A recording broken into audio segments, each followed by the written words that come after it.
Going to be a solo lane Blitzcrank running around the map from the looks of it? Is that the plan here? Solo lane Blitzcrank, man, that's an interesting one. Hard to say, because Sona going into this should end up in the support role. I could see it going into the mid lane, has a decent amount of damage. It's not too difficult to go for some long range hits with the spells he has, especially since it's kind of auto target. At the same time, Blitzcrank has some agency, has some potential to set it up if you're looking to try and funnel your jungler, but I'm not quite sure how well that would kind of pan out with the jungler that Keeper have already picked out. Might not be the right call here. Well, let's go ahead and get ourselves loaded in onto the map. Of course, it is going to be Starcall taking on Team Keeper for our second game of the day. Starcall versus Keeper. We're starting to just go through a bunch of teams in the first half of the day. We want to see how these teams perform. Starcall opting for the Vayne, opting for the Master E. Again, very much Southeast Asian type champions. They have a lot of dueling potential, so they have a lot of mechanics available to them. But they don't do all that well against a Blitzcrank because Blitzcrank has a chance to catch them out. Well, in we go. We'll see whether or not the fan favorite, it seems, heading into this matchup. Singapore, the Starcall, going to be able to take home the victory. Or are we going to see, Team Cambodia come out here, Team Keeper, able to make their first showing well known? And it does look like, actually, it's going to be a solo lane Sona instead. Is that hook not going to connect there from T26? Right, solo lane Sona makes a little bit more sense. You have the ability to go for quite a number of easy spell hits, so you have consistent damage. You just don't really have that much burst. I do suspect that with Electrocute, you probably could still go for a decent amount. That has to be a little bit careful here. Standing away from the minion wave means that he could get killed by the Blitzcrank, and they don't really have means to escape from a catch should they get caught out here. Let's see here, as we take a consistent look down here, we are expecting maybe some action to start off early, especially when you're going up against Soraka. You want to try and get her down immediately before the lane. As longer it goes, the more heals she kind of gets, and the easier time it's going to be for this Starcall bot lane. Meanwhile, too, it looks like it's not going to be that Amumu jungle. It's actually going to be lane Amumu up in that top lane up against that Camille. Yeah, lane Amumu should do okay. Sinjao going into the mid side. There you go. A nice scan coming out here from the jungle of Team Keeper. As we mentioned, the Xin Zhao, a little bit of a more easier champion to pull off, especially if you're still learning in the game, and that's forcing out the flash immediately out of the Ahri. And we talk a little bit about how each composition works and what the teams want to do. Keeper's strategy is pretty straightforward, right? They have a pretty good team fighting composition. The Camille can split push if need be, but otherwise you group together, you can go for a couple of bunch of really good fights. Up at the top side, Amumu versus Camille is probably one of the toughest matchups for the Amumu because Camille gets the additional shield. She has a lot of natural tenacity, so it's very difficult to try to look for a catch, try and look for a gank. A lot of sustain available as well. But you have to be careful with the hook shots because if you use them aggressively at any point, Mastery could come up to the top side with the CC that the Amumu stacks. Very easy to get a catch. And if you guys aren't aware of the interaction, the hook shots can dash you out because you buffer. So even after you get stunned, the buffer can still channel. So it's very difficult to lock down a Camille in lane as a Mumu. So there we go. That's already going to be the back coming through from the Camille, it looks like here. Not seeing it in the lane, so either just going back for some of that honey fruit, which, again, if you guys aren't too familiar with Wild Rift, and it's kind of the first time you're seeing some of the game, of course, you have honey fruit in underneath the towers, as that Xin Zhao is going to make an appearance. Doesn't look like, though. Actually going to go and try and make the play, as Vincent already hitting level 5 here with the Sad Mummy. Level 5 means that the ultimate is available for Vincent, but a bit of a problem is what items he's going to go for, because Amumu generally wants to go for more armor-based items. However, you have a bit of a conundrum because now Camille has a lot of magic damage to supplement the physical damage she deals, so you have to try to kind of adjust the build. And while Abyssal Mask could be good to bolster your damage a little bit, then you run into the secondary issue, who's your tank? Who's going to be the beefy boy that soaks up damage for you? Because you have Soraka, you should be stacking a tank with it, right? So who's gonna be a primary tank if you opt for additional damage items? Mid lane seeing a bit of a repeat gank. 2 mid again. Well, you say that. Meanwhile, bot lane, though, that looked like that was actually a connector onto the Vayne, and the flash forward from T26 going to be first blood going on over to Team Keeper of the Blitzcrank there. So a nice start here in this bot lane. We mentioned Blitzcrank early, always a threat when you don't have many minions. The dragon has spawned. Well, this is a really interesting level choice from Sezairi. Doesn't go for the Will-O-Wisp, puts all his points into his AWP and into his charm. Okay. I mean, this makes sense. If he wants to just purely go for the wave clear in the early stages of the game and avoid any additional trades, I could understand why he would make this decision. Sona, surprisingly good amount of wave clear because she can constantly spam her Q first spell, which, oh my goodness. Oh no. Oh, that was beautiful. Is the Ashe arrow up is the question. It doesn't look like it. No mana, unfortunately, for the marksman. Meanwhile, though, T26 maybe getting a little bit too aggressive as you saw Ryan able to step back there onto the Master Yi. Not able to get the kill, but again, that threat always looming, but that Soraka, always a nuisance. Really hard to kill down the marksman early on. Oh, but if you get her under tower, that can just happen, but they still can't kill this darn Soraka. It is frustrating to play against this. Nathan had just the right amount of deterrence. Pops the ultimate, pops the final hour, and at that point, you know, Blitzcrank and Ashe decide it's not worth the engage, it's not worth the chase. Let's back off of this. Daniel survives by virtue of his ADC just being present. Well, that's tragic. Brandon, have you ever seen a Soraka live underneath tower from a blitz hook when she's only like at a third health? That's tragic that there's just no mana left onto your Ashe because they've been using it to push out the lane consistently, and the roam's starting to come out here from the Blitzcrank, forcing out a flash and almost getting the kill here for once again the side of Team Keeper.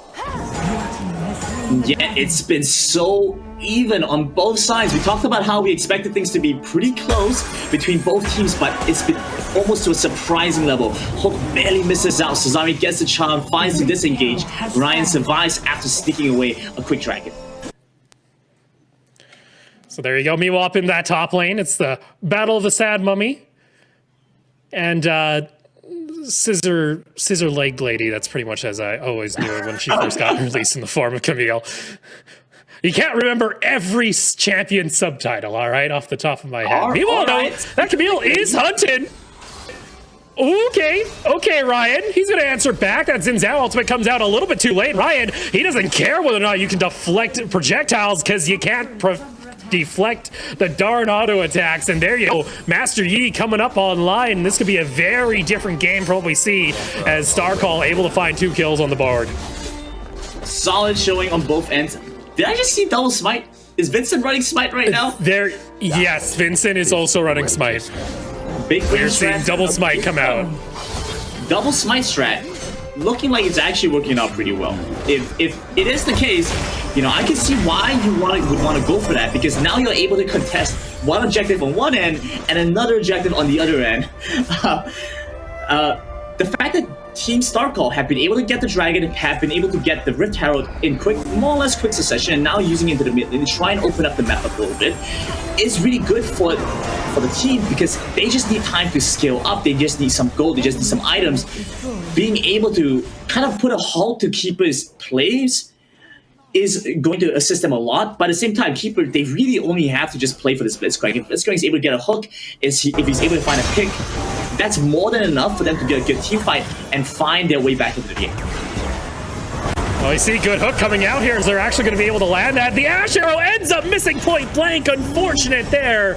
And that will allow Sezairi to get to safety with only having to use a quick dash from the ultimate. So a nice little break there coming out for Starcall on this mid lane push.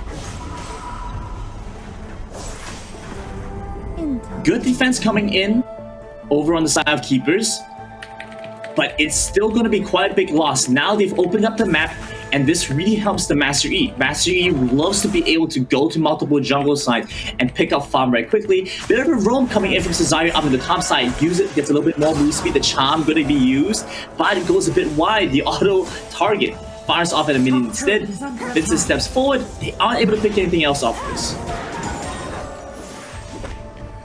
So though, a nice little rotation. He saw that Camille was going to head on back to base.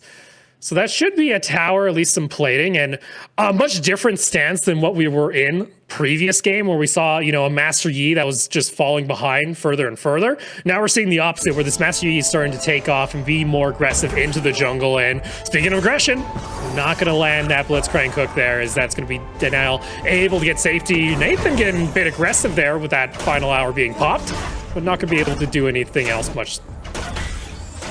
Yeah, Ron was pretty close to getting hooked there, but looks like they still have their wits about them. I'm looking forward to see what's... Oh, no. My goodness, Sezairi, though. Oh, look at this, though. The 2v1 maybe coming out from Vincent on this Amumu, trying to do what they can. Unfortunately, the knockup's going to be there. One last auto attack from the Camille, and that's going to be 2 kills going back on over to Team Keeper. Very difficult to play a 2v2 against a Camille and a Xinjiao. He just has so much damage, so much CC. The Amumu does better when it's a slightly bigger team fight. When you have additional damage, the Vayne could potentially be the target they want to try and watch, that they want to try and peel for. At the same time, you know, the Ahri kind of has the additional threat where they play a sort of pick composition. It kind of works in contrast to the Blitzcrank. They barely dodges away from the hook there. Pixel perfect almost. Well, this is kind of the big difference I'm seeing. Even though we do see Team Keeper able to, you know, find, you know, the odd pick here and there because of this Blitzcrank hook, which, again, T26 considering to step up, not able to land that onto Nathan. But meanwhile, while this is all happening, you have Team Starcall just taking objectives left and right and maybe even looking for a play here. If 26 gets a little bit too aggressive, that's going to be, of course, the ultimate being blown. But guess what? It's a 4v3 and he just got baited. And Crescendo going to come out, unfortunately, not going to slow down the fury that is being exerted, as that's a double kill coming on over. Nathan underneath the tower. It's an alpha strike to reset the tower aggro, and a nice dive coming out from Team Starcall. Great execution. They weren't able to pick up the final kill. Now Xinjiao on the turret by himself should be able to clear the wave. Delays the pickup on this turret, but a great play baiting out the Blitzcrank. Like you mentioned, T26 was looking for any opportunity to find a pick to take down Nathan, to try and take down Dan.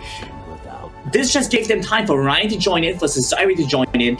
There isn't any other objective on the map to really watch out for, so they could afford to make a play like that. And these are the windows that, when you're a keeper, you have to be very careful of, because while it may seem good on paper to look for any catch where you can, you have to be aware when you have the damage to do so and where the enemy team is. And that's a little bit that we're seeing indifference in the other game. I saw there, lockdown came through, but unfortunately, Starcall able to bring back the numbers, and you know, that little kind of ray of hope that I was kind of seeing for Team Keeper, which was this Camille able to find some lockdowns and the Xin Zhao starting to come online. Unfortunately, now that's starting to get pressured out and starting to lose this lane as well.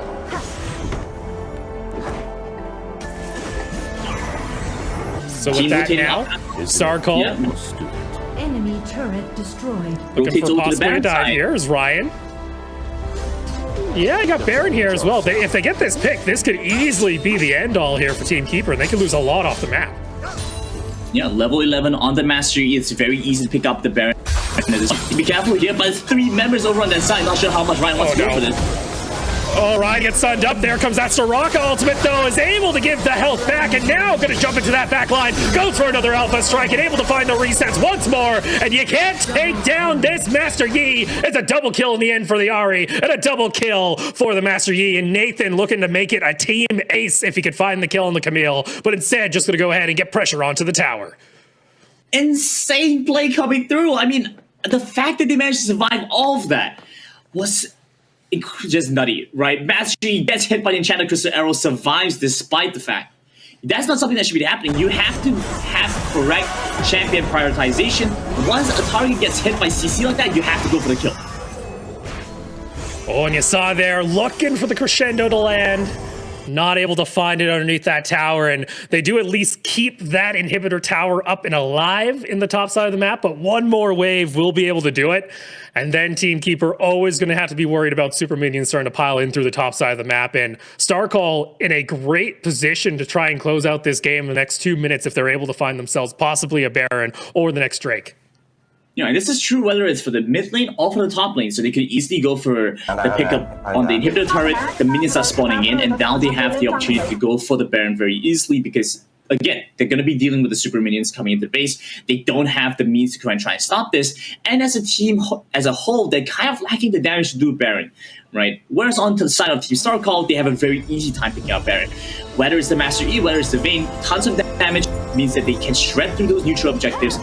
At the same time, Nathan was able to hold out against the Camille by himself, which shouldn't normally be the case, but the fact that he is really important because now this means that you can delay the rest of the team. Camille is a huge driving force for Keepers. If they lose this very important champion on their side, a lot of the team fights are going to start being Starcall favored. I know my concern here too is even if they do find maybe a magical blitz hook, that's always kind of that question, you know, late game League of Legends, even on Wild Rift, a blitzcrank hook can turn the tide of the game. But if you're not getting, you know, this Soraka, which they almost did, it's really hard to burst down that individual member without exhausting pretty much all your ultimates, and you need to save some of these either for this Camille to try and maybe make a play, but unfortunately, if you're getting caught out, it doesn't matter if you find a pick. Ryan's going to be able to hunt down the kill. Alpha Strike comes on through, and that's a dominating Master Yi. Meanwhile, though, Nathan getting a little bit too aggressive there in the mid-side jungle and does cost them one member. It's a 4v4 for the next little bit. Actually, a 4v3 as they were able to find the kill onto the Xin Zhao. Yeah, Nathan was at least still able to equalize by getting the Xin Zhao kill, which means now they have the jungler up. Keepers don't. They could go for the Baron or they could go for the Dragon. It looks like Ryan's going to make the Baron call. Attack Baron. Yeah, I think Baron is your call. You see the pings coming out there as well from the Ahri, and there you go. It's pretty difficult at this point for Team Keeper to try and interrupt this as they're on to the bot side of the map, and unless there was a magic arrow coming on through, it looks like that's going to be our second Baron of the day being picked up here by Team Starcall. Yeah, nice look up. Now, it looks like the Nathan managed to pick up. No, he just barely misses out on the buff. Respawns a second too late, but that's okay. They still have it on 4 of their members. Now they're just gonna have to escort their waves up. The Dragon is up. I think they could probably just end the game without having to be all too concerned about this Dragon. It looks like Nathan is just gonna go pick it up while he's waiting for his team to just spawn out of base first. Meanwhile, minion waves looks like it's and this is a feels bad too when there's a Vayne just soloing a Drake and your team can't really do anything about it at this point. That's just how far back Team Keepers has been put. And now it's very much up to Team Starcall. You have a massive advantage. You have Baron buff in hand. This should be, in theory, a quick and easy closeout. We'll see if that's going to be the case there, as there you go, inhibitor tower in mid lane gets taken here by Ryan. And maybe not done. Okay. Ooh! Ooh, the damage! Boy, you can't do that! Oh my lord, Camille ultimate comes on through, but that's still not even the GA getting popped here. And that's a little unfortunate, as they're not even able to take down the Master Yi once. That's 3 members down and only 2 left to protect the base.